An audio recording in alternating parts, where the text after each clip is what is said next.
mandi junub dengan mandi besar atau mandi wajib. Ternyata keduanya itu berbeda. Ketika saya buat instastory memberikan sebuah pertanyaan kepada follower saya, apakah mandi junub dengan mandi besar itu sama, maka banyak yang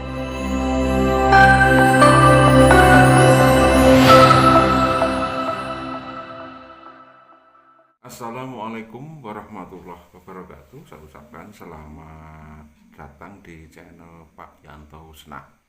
Sahabat, kali ini ya saya akan menampilkan sebuah video, yaitu video dari Neng Umi Laila, sahabat. Yang mana Neng Umi Laila dalam ceramahnya di situ yaitu tentang niat mandi besar atau mandi junub.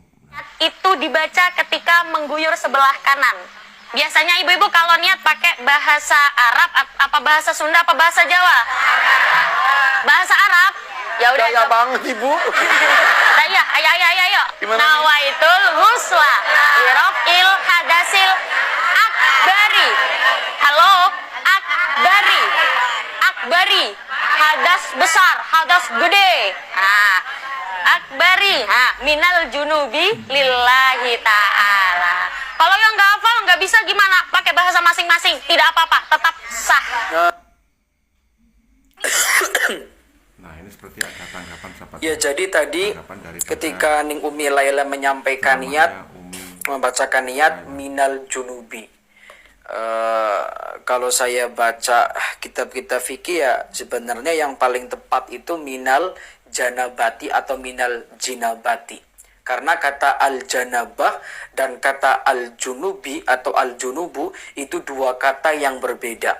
Kalau kita belajar bahasa sorof atau ilmu sorof, maka al-junubu itu sifatnya isim fa'il, sementara al-janabah atau al-jinabah itu sifatnya masdar. Jadi dua kata yang berbeda, maka artinya pun juga berbeda lah itu. Jadi kayak santri baru biasanya itu belajar amsilah tasrifiyah, januba yajnubu janabatan wa majnaban fahuwa junubun. Ujnub lata junub majnabun, ya kan? Jadi fahuwa junubun. Jadi junubun orang yang punya hadas besar yang disebabkan karena jima atau keluarnya mani. Sementara keadaannya sifatnya disebut dengan janabah. Jadi janabah dan al-junub itu dua kata, dua makhluk yang berbeda lah itu. Jadi sebenarnya paling tepat ya nawaitul husla lirafil hadasil akbari minal janabati atau minal jinabati, bukan minal junubi. Tapi tidak menyalahkan juga, ini hanya menambahkan lah itu. Ini yang paling yang saya pelajari, yang dianggap paling pas dengan kitab, karena janabah dengan al-junub itu dua kata yang berbeda lah itu. Nah, dalam kitab ini fayanwi maka niat sopo al-junubu lah itu, al-junubu orang yang punya hadas besar tadi itu. Niatnya apa? Rof al-janabati, ya kan? Rof al-janabati awil hadasil akbari. Jadi kalau ada orang yang niat junub, niatnya begini, nawaitul husla lirofil hadasil akbari, itu juga sudah cukup, sudah sah tanpa menggunakan kata minal janabati lah itu. Kalaupun ditambahkan ya ditambahkan minal janabati, jangan minal junubi begitu ya, karena al junubi itu ya artinya orang yang punya hadas besar, itu keadaannya ya janabah. Maka kalau kita lihat secara makna, maka paling tepat ya janabah. Nawa itu saya niat al husna, niat mandi lirofil hadasil akbari, untuk mengangkat hadas besar, minal janabati dari keadaan janabah begitu. Bukan minal junubi. Kalau minal junubi dari orang yang junub begitu ya. Kayak dalam Al-Quran coba itu Al-Ma'idah ayat 6. Wa in kuntum junuban, jika kalian orang yang junub, kata Allah, orang yang punya hadas besar karena jima, karena keluar mani, maka fatahharu begitu. Jadi junubun itu ya tadi isim fa'ilnya itu.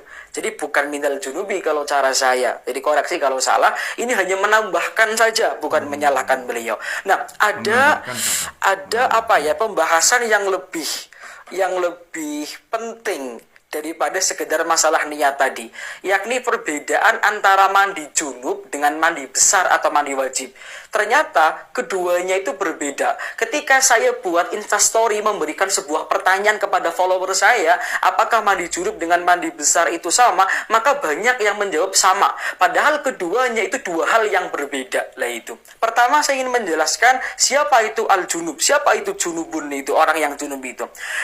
orang yang junub itu atau al junub itu adalah yusofu bihi asaksu alladhi wajaba alaihi al husnu bil jima'i au khurujil mani. Jadi junub itu adalah kata yang disematkan kepada orang yang punya kewajiban mandi yang disebabkan karena keluarnya mani atau karena berjima. Lah itu. Orang haid punya kewajiban mandi, tapi orang haid tidak bisa dikatakan junub. Karena itu, mandi besar itu tidak bisa dikatakan semuanya mandi junub. Jadi begini, perkara yang mewajibkan mandi dalam kitab Fathul Qorib misalnya, itu kan ada 6, mati, haid, nifas, wilada, keluar mani, jima, lah itu. Maka 6 perkara tadi mewajibkan seseorang untuk mandi, tapi tidak semua 6 perkara ini disebut orangnya sebagai orang yang junub. Hanya 2 saja di antara 6 tadi. Lah itu. Apa tadi? Karena yang keluarnya mani dan yang karena berjima. Maka nanti orangnya disebut dengan orang yang junub. Tapi kayak orang yang haid, ya kan dia punya kewajiban mandi besar, maka orang yang haid, perempuan yang haid itu tidak bisa sebagai orang yang junub begitu loh. Itu kalau cara saya. Maka kesimpulannya adalah mandi besar atau mandi wajib itu sifatnya lebih umum dibandingkan dengan kata mandi junub. Kalau mandi junub dan mandi jinabah itu lebih khusus, karena mandi jinabah atau mandi janabah atau mandi junub itu hanya diperuntukkan bagi orang yang punya kewajiban mandi bil jima'i akhurujil mani, disebabkan karena keluarnya mani atau karena berjima. Nah, kira-kira begitu. Nah, makanya dalam kitab Fathul Qorib itu ada keterangan demikian, berbeda ini. Jadi misalkan ya, mana? Nih, wa yahrumu bil haidi wa nifasi. Orang yang haid dan orang yang nifas itu haram untuk melakukan 8 perkara.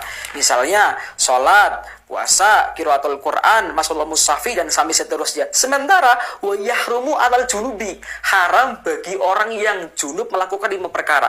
Artinya apa? Orang yang punya hadas besar itu dibagi menjadi 2. Satu orang yang punya posisi junub lah kan, itu diharamkan hanya 5 perkara saja. Sementara orang yang punya hadas besar yang disebabkan karena haid dan nifas itu ada 8 yang diharamkan. Maknanya ya hadas besar dibagi menjadi 2 tadi. Lah itu. Jadi hadas besar disebabkan oleh 6 perkara tadi itu.